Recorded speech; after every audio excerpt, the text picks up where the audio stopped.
Hello friends.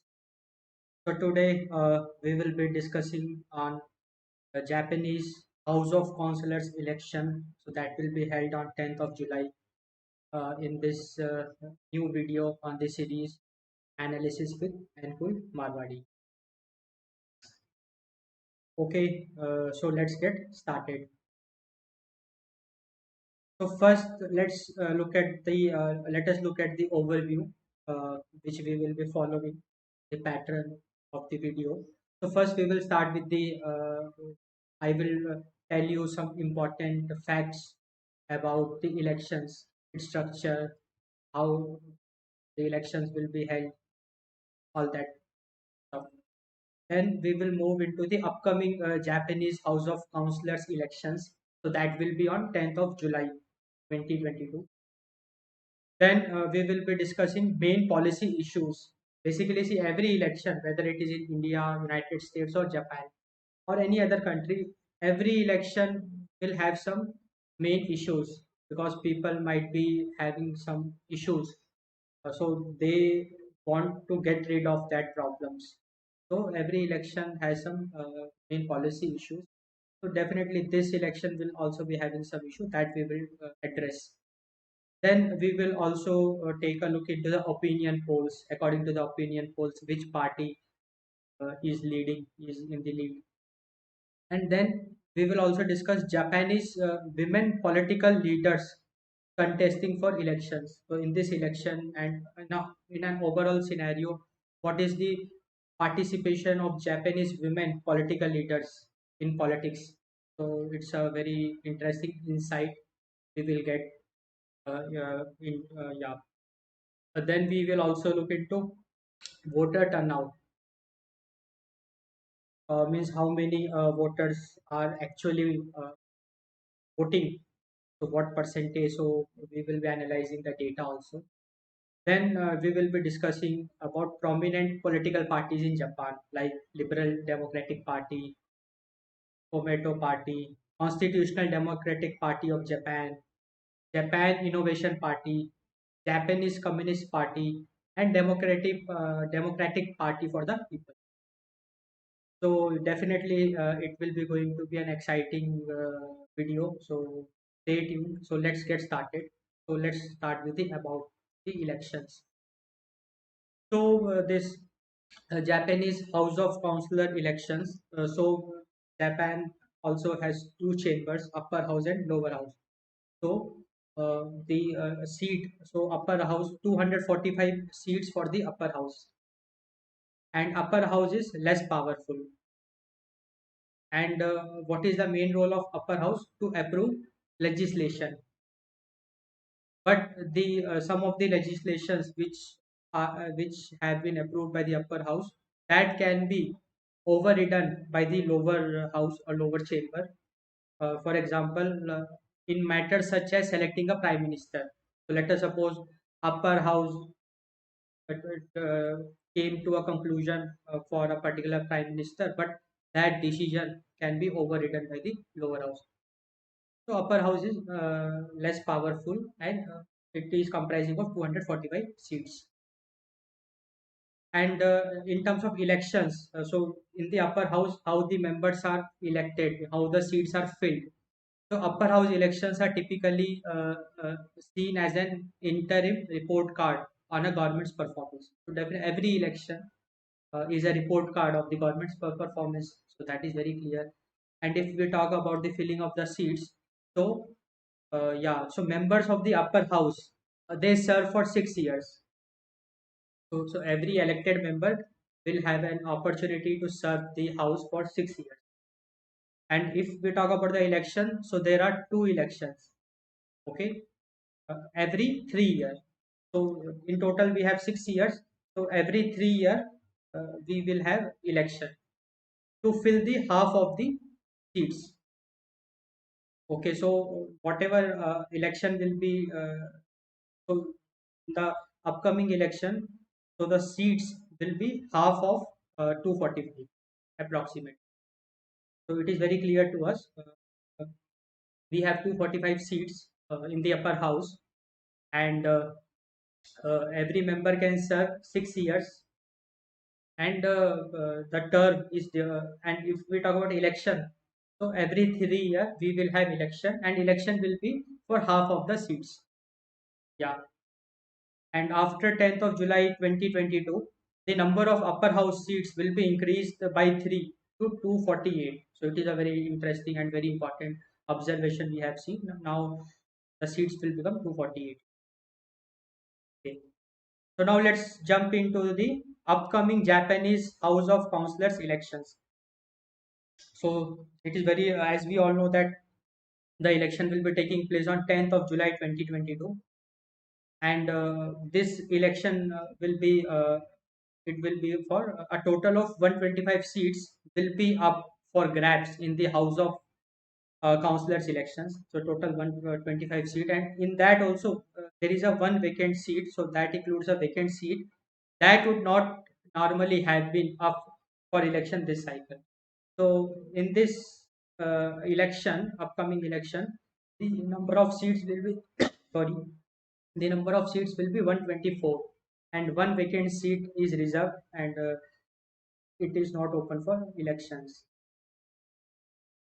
And if we talk about the leaders, main contesting leaders, so we have Fumio Kishida. So he is also the current Prime Minister of Japan. So he will be representing a Liberal Democratic Party.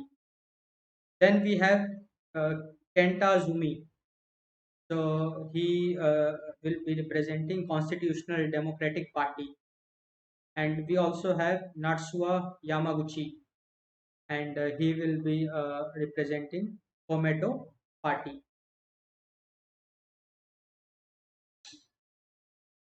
And okay, and as the ruling bloc, so currently the party which is ruling, that is Liberal Democratic Party (LDP) of Fumio Kishida is leading that. So there is a coalition.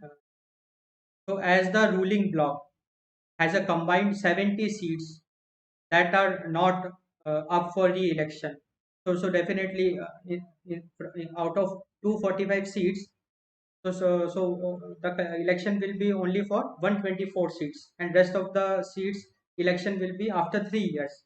So in the rest of the seats, the ruling bloc already has 70 seats reserved. So in order to win this election, it has to win 55 seats, or we can say 44% of the total election. If it is able to secure 44% vote in its favor, then it will make it LDP and its coalition. Yeah. Now let's discuss about the main policy issues. Very important analysis it is. So if we talk about the most important concern which people are facing, that is inflation. So the rising cost of living is turning into a thorny election issue, as opposition parties are also blaming for rising prices due to the bad policies of Kishida's government, LDP. So inflation and that rising cost of living. So that's a very important concern for this election, and also plunge in yen. So see, yen is the currency of Japan. You know that it is declining. It is becoming weaker and weaker as we compare to dollar. So now $1 is approximately equal to 136 yen. So you can see, so yen is much more weaker than even Indian rupees. So whenever the currency will get weak, automatically import will become expensive. So in order to import, let us suppose Japan want to import any resource from United States, it will become expensive because of the declining value of yen. So import prices is increasing, especially in some commodities, agricultural commodities, which Japan is not producing, and it is dependent on other countries. So automatically, if it has to pay more to import, and prices will rise. So this is also one of the reason for inflation in Japan. Yeah, and the next main policy issue is nuclear power. So Japan is pushing to restart nuclear reactors, which were shut down after the Fukushima disaster a decade ago. So definitely, the restart process will definitely be a tailwind as the governing coalition, the ruling party, looks set for gains in the election. So definitely, the ruling party is very much passionate. Yeah, they are very much dedicated towards restarting the nuclear uh, power plants after a decade. So definitely, it will be an achievement. And nuclear power definitely it is much more efficient.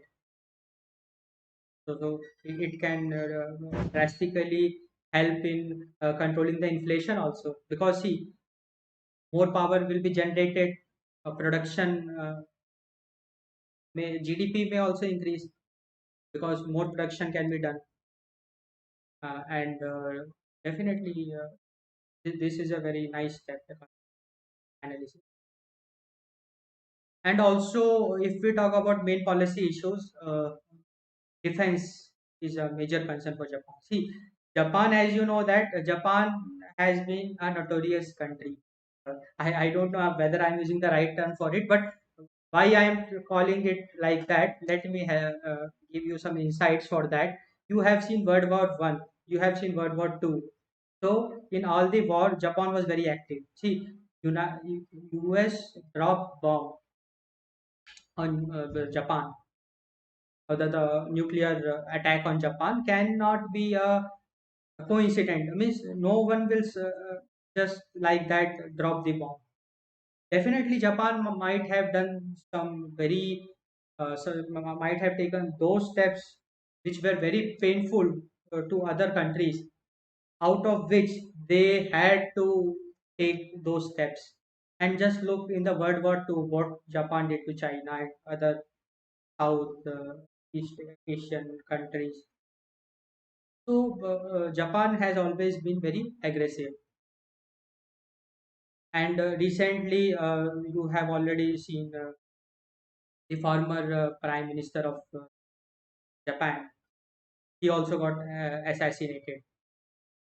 So all these incidents are a clear indication that Japan is very active and it is doing some activities which some countries are not able to digest it.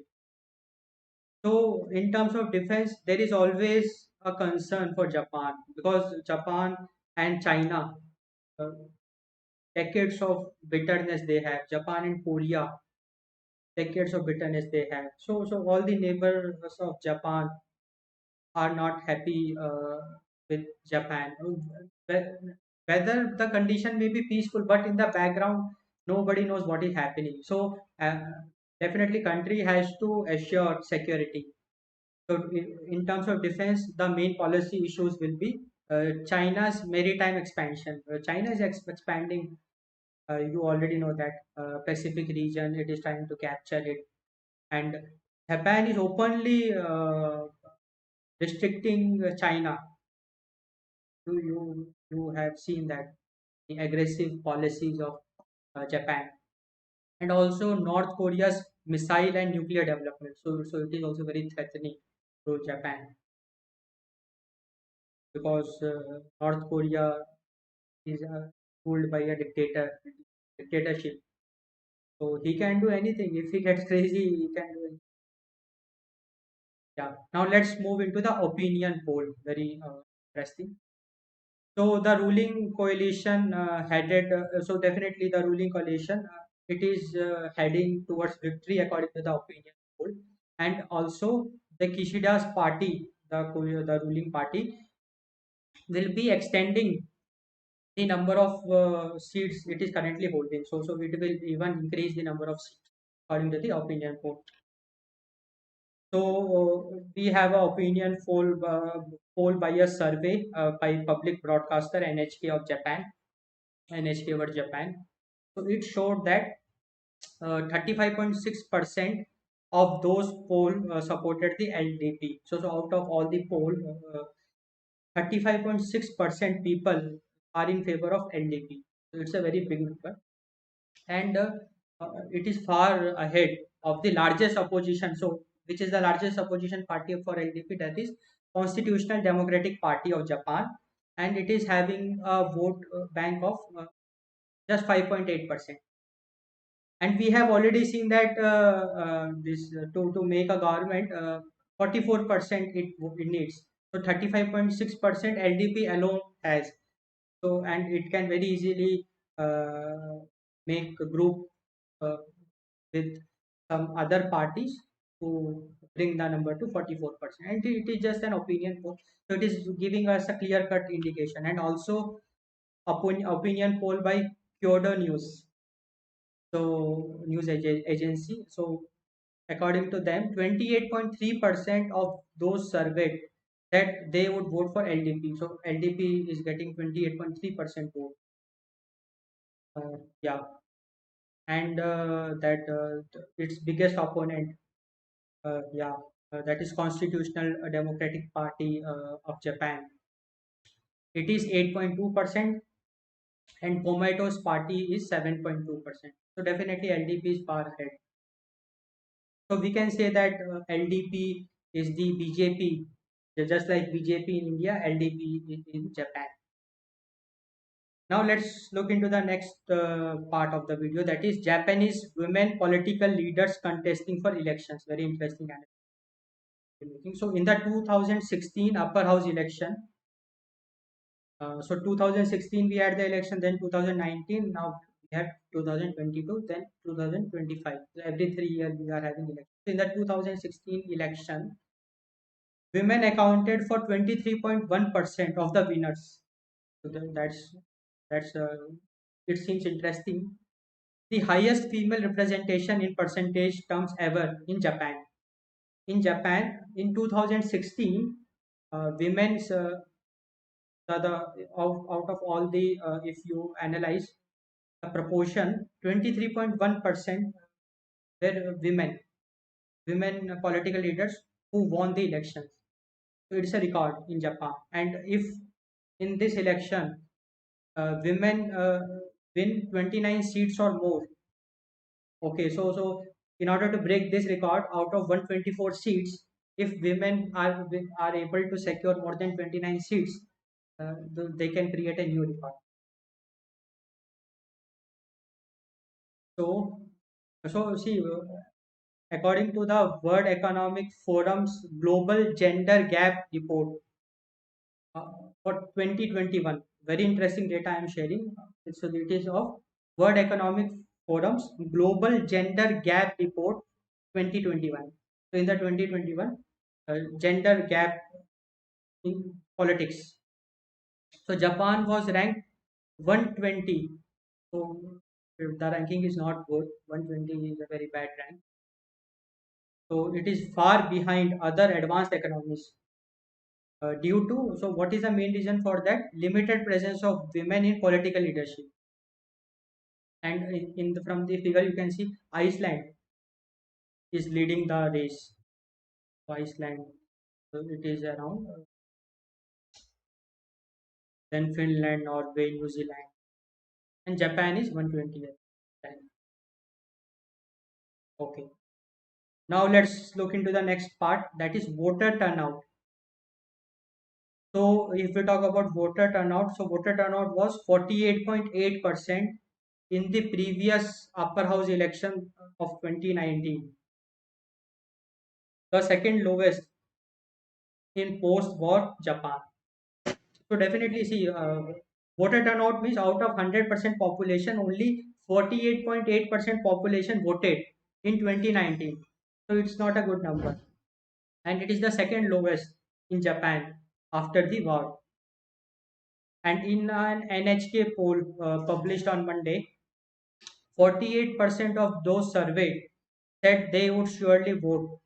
So out of all the people surveyed, only 48% people confirmed that they will vote. So out of 100% people who whom NHK surveyed, only 48% people agreed to vote. and 11% people said they had cast early votes. Okay, so ultimately, the participation is not good in Japan.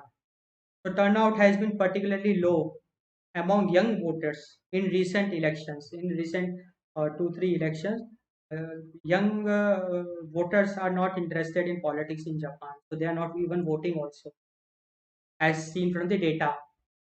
In contrast to, so okay, if we talk about elderly, so they have high rates, making it hard for the youth to have their voice heard in a rapidly aging society. Definitely. Yeah, now let's discuss some of the prominent political parties in Japan.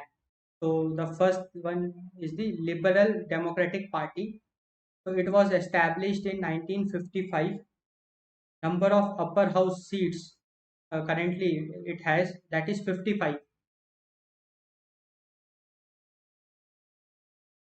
Okay. So 55 seats it will contest in this election, and 56 seats is reserved for 2025 elections. So at present, the total number of seats in the upper house occupied by LDP is 55 plus 56. So 6 plus 5 is, I think it is 116. Yeah. So 116 seats is under the control of LDP. So, and LDP has been in power almost continuously since its foundation, since 1955, either on its own or in coalition, and has formed close ties with businesses and the bureaucracy. So, it is a very old party, and it has been in power for majority of the timeline. LDP has been in power. Now, next, let's discuss the next party, KOMEITO party. The KOMEITO party is established in 1964, and number of upper house seats up for re-election this time 14. So 14 seats they will contest in this election, and reserved is 14. So total 28 seats it has in the upper house. And this party is backed by a Buddhist lay organization, that is Soka Gakkai. And the Komeito party was a junior partner in LDP-led government for 10 years until the ruling alliance election defeat in 2009. Okay, so before 2009, for 10 years, Komeito party and LDP were in alliance. They ruled the Japan. And in 2009, both LDP and Komeito party got defeated. But it returned to power with the LDP in a December 2012 lower house election. Yeah. And also, I am sharing a very interesting insight with you. There are some links of China also with Communist Party. So we will discuss that in some other video later. And also, Communist Party is more moderate on security issues than the LDP. So LDP is very aggressive. So in terms of security issue, LDP is very aggressive. In fact, it is so aggressive that 2% of the GDP it is willing to invest in defense. Until now, only 1% of the GDP, Japan GDP, has been invested. So, that government used to invest in defense security, but LDP is very aggressive, and Tomato is moderate, and it proposes shaping defense within an exclusive defensive security policy. So it supports defensive security policy, but LDP supports aggressive security policy. The Komeito party seeks to promote the interests of the less well-off when it comes to economic policy. So in terms of economic policy, Komeito is more willing to support backwardly held people. Now, next party is Constitutional Democratic Party of Japan. So it was established in 2020. So it is a very new party. So actually, some old parties got split. So and from those party, this party uh, it became active. It got formed. So it was established in 2020. Number of upper house seats up for election is 23. and number of upper house seats reserved, that will be the election will be on 2025, that is 22. Now you might think previous election was 2019 and the next election will be on 2022. So literally this Constitutional Democratic Party of Japan did not participate in any election. Then how can it have seats? So whenever any party splits, members split, because what is party? Party is group of people, leaders. So ministers, you can say, political leaders. So when the party will split, that members will also split. So definitely, out of all the members, 23 members were holding the seat in upper house. So automatically that seat will be now considered the seat of Constitutional Democratic Party of Japan. I hope it is clear. Similarly, the CDPJ is Japan's largest opposition party. Okay, so how we can say it is the largest opposition party based on its seats. So it is having seat of uh, 45, and LDP we saw it was around 114 or 15, and now the next is 45. So here also we can see in Japan also there is a BJP Congress kind of a thing. LDP is BJP, we can say, according to the seat allocation, and the CDGP we can say Congress. Its roots lies in the Democratic Party of Japan. So definitely Democratic Party of Japan got split, which succeeded in defeating the LDP KOMEITO alliance in 2000. So we have already seen in 2009 LDP KOMEITO alliance got defeated, and who defeated that alliance? Democratic Party of Japan. And this Democratic Party of Japan got split later on, and in 2020 Constitutional Democratic Party of Japan got formed. So as part of measures to respond to surging prices, the party calls for temporarily cutting the sales tax by half to 5%. So currently the tax is 10%, the sales tax. Now this party is demanding cut it to half. We want 5% sales tax, and it is demanding to offer 10,000 yen a month as a subsidy to house renters. And also it advocates investing 200 trillion yen in renewable energy and energy conservation by 2030, and cutting greenhouse gas emission by 55% or more. So basically, this party is very much interested in some, you can say, the sustainable development. It wants to promote green initiatives, so that's why it is willing to invest 200 trillion yen on some green initiatives. That is a very ambitious uh, uh, their goal objective as compared to the current government. Next party is Japan Innovation Party. So it was established in 2015. Number of upper house seat which will be contesting for re-election this time is 6, and reserved is 9. So total it has 15 seats in the upper house. The Reformist Party saw nearly a fourfold jump in the number of its seats in the lower house election in October 2021. So, in the lower house also this party participated. So, in October 2021, 4 times more seat it was able to secure. So, slowly, Japan Innovation Party is also becoming famous in Japan. It hopes to maintain that momentum in the upcoming election and nip at the heels. Okay, so basically, CDPJ is its rivalry. Japanese Innovation Party joins the ruling LDP in calling for a sharp increase in defense spending. So, Japan Innovation Party is also towards aggressive policies in terms of national security and defense.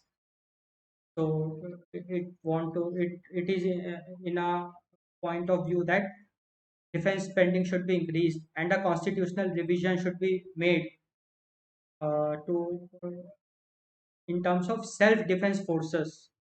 So in Japan, there is a self-defense forces. So that is the Japan military also. So definitely Japan Innovation Party wants to invest more and more on defense and strengthen the military. Now the next party, Japanese Communist Party, it was established in 1922. 1922. So it seems to be the oldest political party of Japan, Japanese Communist Party. Number of upper house seats which will be contested this time, that will be six, and reserved for 2025, that is seven. So in total 13 seats it has in the upper house. The political party with the longest history, it will be celebrating its 100th century anniversary, August 2022. The party opposes the LDP's plans to boost defense spending substantially and warns that military expansion would only invite an arms race in the region, escalating tension. So, Japanese Communist Party is that it is with an objective of moderate defense policy, not aggressive defense policy. Now, the next party is Democratic Party for the People. It was also established in 2020. Number of upper house seats for re-election is 7 and reserved for 2025 is 5. In total, it has 12 seats in the upper house. Seeing human resources development as key to economic growth, the party calls for free education up to high school and the issuing of educational bonds to double the budget for education, science and technology to 10 trillion yen a year. So it is more interested in human resource development and education. So we can say the Aam Aadmi Party of India, just like we have Democratic Party for the People in Japan. Okay, so this was for the today's analysis. So I hope you really enjoyed it and you gained lots of insights about Japan and Japan's politics. So thanks for watching. Thanks for your time, and definitely do like the video, comment it, and share it among your circle. And also, if you have any particular topic which I should cover, which I should analyze, so do let me know in the comment section. So thanks again. Bye.